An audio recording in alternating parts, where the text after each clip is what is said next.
Kapan kalian membayar saya? Uang dari mana? Saya nggak kenal kalian ini. Kalian pakai otak nggak?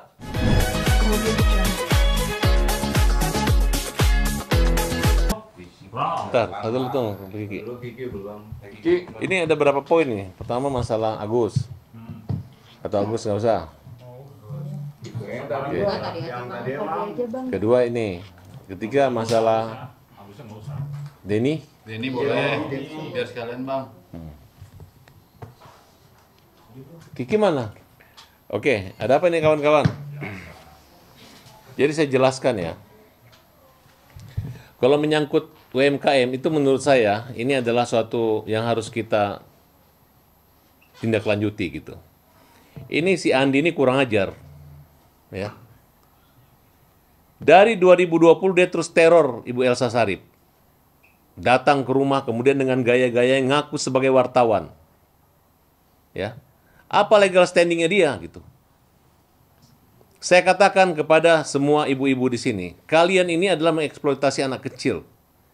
Kalian pikir saya malu kalau kalian datang ke tempat saya?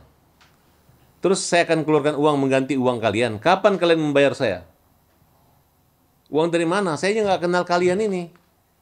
Kalian pakai otak nggak?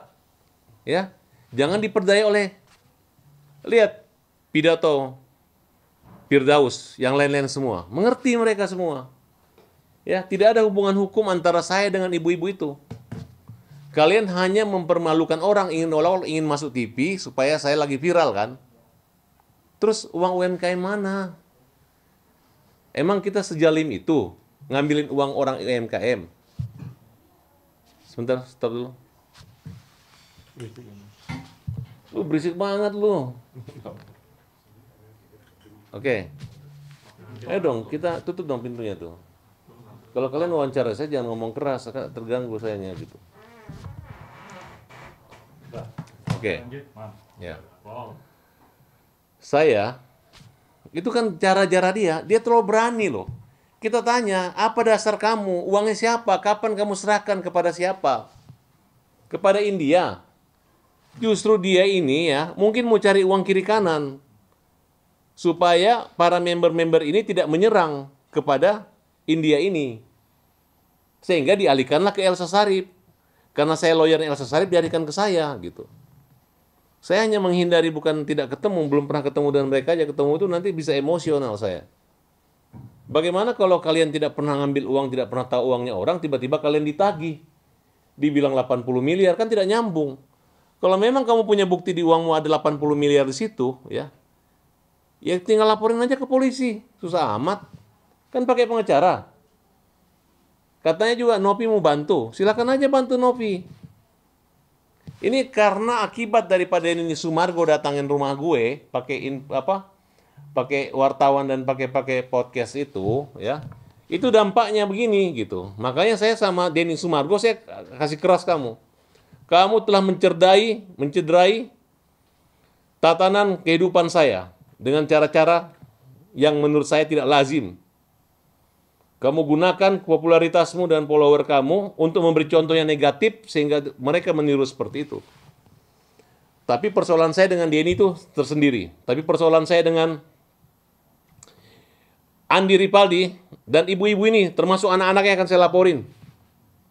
Emang kalau kamu menangis, terus kamu sedih, kamu teriak, emang saya yang zolim sama kamu? Emang Tuhan tidak tahu? Emang kita tidak celaka kalau zolim sama kalian? Emang kita tidak malu, ya? Janganlah dengan cara-cara seperti itu, tidak bagus. Kalian dari RT mana? Saya nggak ada pernah ngontak minta tolong sama Pak RT di sini, tolong diamankan saya karena saya merasa tidak bersalah. Tidak nyambung. Kamu bisnis apa? Bisnis top up UMKM apa? Apa yang kamu dapat? Kamu ngumpulin uang orang, kamu dikejar orang. Siapa yang bertanggung jawab? Sedangkan pengacaranya yang India ini aja merasa tidak ada hubungan hukum dengan kalian.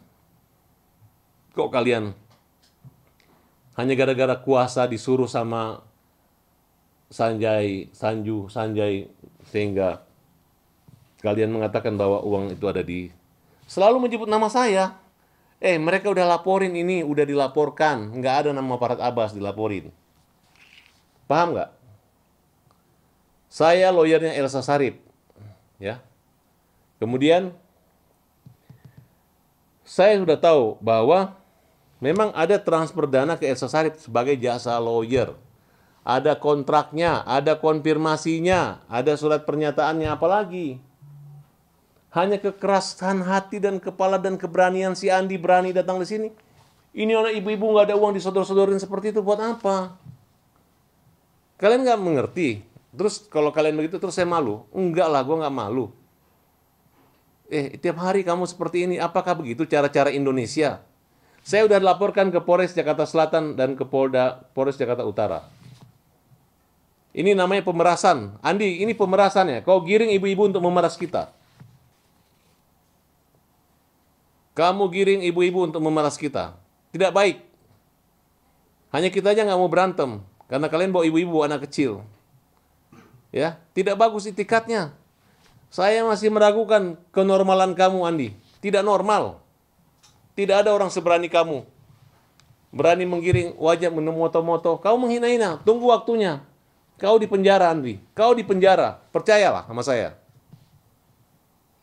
Dan lama-lama ketika klien ini pada sadar bahwa uang menagih itu bukan kepada Elsa Sharif atau kepada Vidi atau kepada Farhad, tapi kepada perusahaan PT, baru menyadari, kamu yang menghalangi mereka untuk menagih kepada orang itu. Kamu giring ke kita semua, ya. Jadi kita nggak takut, ya. Dan hati-hati aja, ya. Ibu-ibunya juga dipidana, anak-anaknya bisa kita pidana kok. Lain halnya kalau gue bikin PT, gue ngumpulin duit, ada bukti transfer ke gue ngurus, gue pernah ketemu kalian. Ini perkara 2019. Nggak ada kaitannya sama saya, gitu. Dan lagian juga teman-teman media ini ngapain percayain gitu-gitu. Kalau memang itu sebagai berita dan pencarian kan pendapatan kalian, nggak masalah. Saya hadapi dengan klarifikasi. Gue nggak takut, gue datang. Dan ibu-ibu itu udah gue laporin ke Polres, tinggal pemeriksaan saja. Nanti kamu malu. Uang saya di Farhad, mana bukti uangmu di Farhad Abbas? Mana bukti uangnya? Mana perjanjian kamu dengan perusahaan? Malu. Itu uang sebenarnya uang angus. Gara-gara kalian ditipu. Kebetulan aja orangnya bebas. Kenapa bebas? Karena mengaku perdagangan, iklan. Dianggap membayar iklan. Nah, mereka menjanjikan orang mengajak member-membernya seolah-olah investasi. Yang pasti uang akan kembali. Nggak mungkin lah. Nyimpan 10 juta dapat mobil Alpansa. Terus kalau nggak dapat mobil Avanza kembali 10 juta. Terus dapat 10 juta, dapat Avanza kembali 10 juta. Itu nggak mungkin. Itu bisnis tipu-tipu ya. Itu Ponzi. Multi level marketing ya. Itu Andi nggak terbuka sama mereka. Kalau dia terbuka, ibu-ibu ini karena dijanjikan, cari Farhad. Farhad kemarin membeli member 400 juta. Pak, bagi dong kita Pak, bagi dong uang Pak gitu. Itu yang membuat dia datang ke sini. Nah, jadi menurut saya ini efek daripada Denny Sumargo. Ya. Nggak bisa dipungkiri. Begitu Denny Sumargo malamnya, dia besoknya ke sini. Selama itu anak nggak berani ketemu saya. Pernah ke sini. Ke sini dia nuduh Ibu Elsa terima 80 miliar. Makanya ditulis. Mana dipisahkan antara Ibu Elsa dan pribadi. Dapatlah anggaran kurang lebih 30 miliaran. Itu kan jasa untuk 7 tersangka. Berapa PT dibagi, itu pun beberapa tingkatan penyidikan, cuma di tengah jalan dicopot. Ya uang nggak kembali, tinggal silahkan gugatan perdata. Itu bukan antara member dengan Elsa, tapi antara kliennya dengan Elsa. Kan hubungan hukumnya tidak langsung. Misalnya kamu petani jual beras, pengusaha kasih uang pupuk, tiba-tiba pengusaha punya utang dengan Pertamina atau minyak gitu. Tiba-tiba nagihnya ke petani karena pernah dibayar pupuk kan tak nyambung, nagihnya ke pengusaha. Seperti itu. Nah, ini yang terjadi saya lihat keberanian yang dengan cara provokator menantang sumpah pocong. Sumpah pocong apa? Suruh Andi yang sumpah pocong. Ceritanya itu yang kau karang atau yang seperti yang kau karang-karang itu kau jujur nggak gitu, ya kan? Kamu jujur nggak Andi? Kau sumpah pocong kepada orang bahwa memang uangnya itu di Farhat gitu. Kamu rekayasa. Saya curiga kamu udah terima uang. Dan inilah bagian kamu untuk memeras India supaya daripada saya kejar ke kamu, mending kejar ke Farhat dan Elsa, kan begitu. Udah mudah kebaca kok. Kita minta kepolisian untuk segera menindak Andi, dan kalau bisa ditangkap. Tiap hari dia bikin seperti ini. Tiap hari. Kalau nggak di rumah saya, dulu juga dia pernah bodoh-bodohin, ditipu-tipu Bang Hercules. Katanya uang dia 50 miliar. Sampai teman-teman organisasi mengepung rumah Elsa. Ternyata suratnya semua palsu. Andi, kau dengan klienmu itu, yang India itu, kau berdiri di sini di TV ya semua. Ngomong, silakan ngomong. Bilang Elsa menerima titipan uang. Bilang. Panggil Elsa Sharif, adu bukti, adu surat. Jangan kau sendiri. Semua di Pomal, gayanya begitu. Berani bilang penipu, maling, teriak-teriak. Nggak ada orang normal yang seberani kamu, Andi. Tidak ada orang normal seberani kamu. Dan ibu-ibu ini saya ingatkan ya, udah ada yang beberapa orang yang ikut nggak normal. Yang ditanya, kamu bahagia, nangis. Ditanya uang dari mana, nangis. Disuruhlah anaknya ribut sama saya. Ngapain? Silakan pukul om saya, pukul apa? Kalian di sini bukan diusir, kalian masuk nyelonong. Tujuannya mau demo ya disuruh keluar. Untung dikasih air putih, itu pun dihina-hina. Ya harusnya bangga dong punya Farhat Abbas kasih minum. Kalau kamu bilang saya datang sini Bang Farhat, ya saya temui, suruh tunggu. Kalau kau bawa si Andi ya nggak mau, kita kunci. Kerjanya aja sedikit telepon, sedikit video. Yang diomong, kau hati-hati ngomong, keluar. Farhat itu menjanjikan ke rekening saya, tapi saya nggak mau harus rekening langsung. Siapa yang ngomong gitu? Itu ngomong dia sendiri, berhalusinasi. Ya, jadi jangan percaya, nggak pernah saya ngomong dia kayak begitu.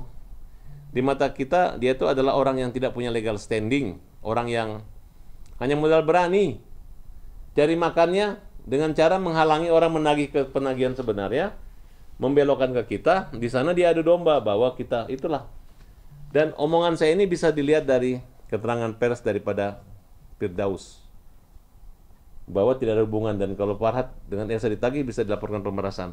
Jadi bukan saya ngarang sendiri ya.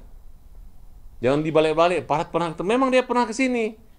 Karena dia bilang saya terima 30 miliar tunai cash. Klarifikasi, mana buktinya? Ada. Bukan transfer ke saya, ke Elsa Sharif. Justru saya ingatkan dia. Keluar Farhat berjanji akan mentransfer langsung ke saya. Ngarang. Harusnya kau rekam omongan saya, baru kau pamerin bahwa saya akan membayarkan. Jangan ngarang gitu. Nah, akhirnya kan masyarakat menilai bahwa saya benar, saya membantah. Kalau Andi Ripali saya kenal.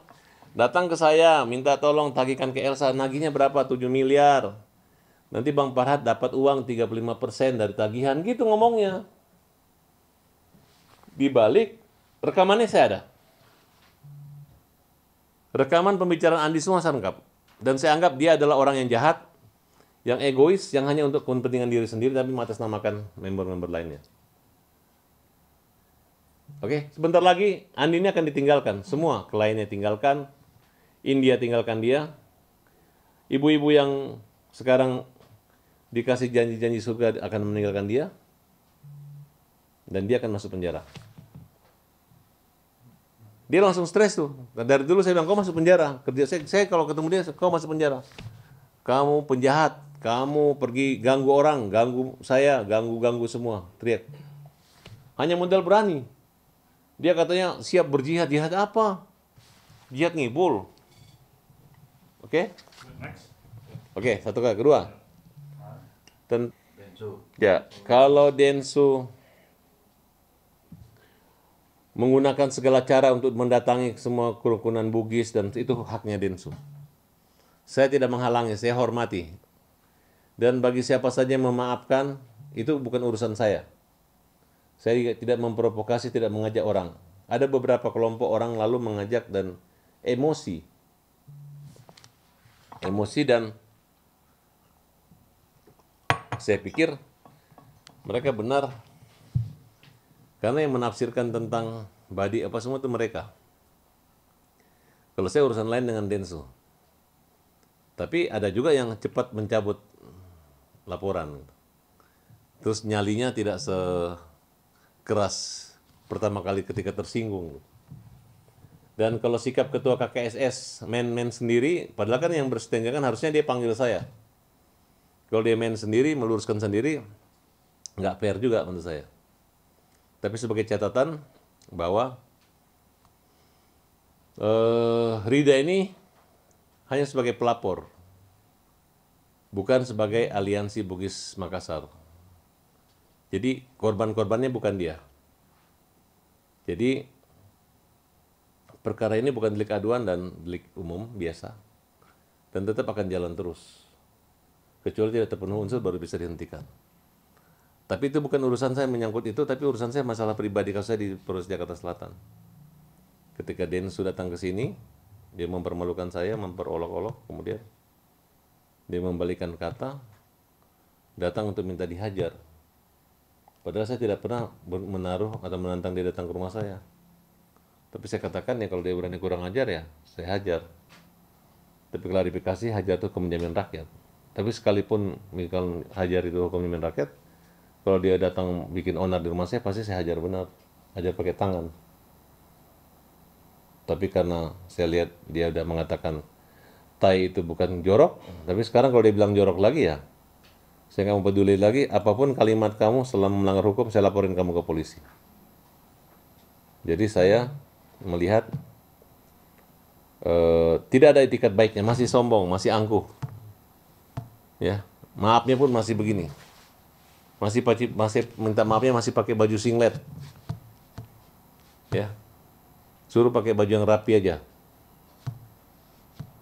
Karena waktu orang-orang Bugis itu menuntut dia minta maaf, pakai baju adat.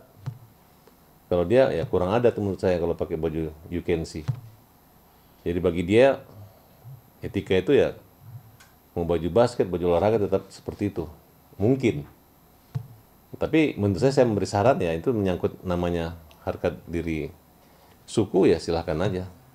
Dan saya tidak akan mempengaruhi suku saya atau suku siapa karena saya nggak berpikir ke situ. Dia aja yang selalu membuat suku-suku itu, dan dia kan akhirnya sadar sendiri. Banyak suku-suku lain yang kesel gitu.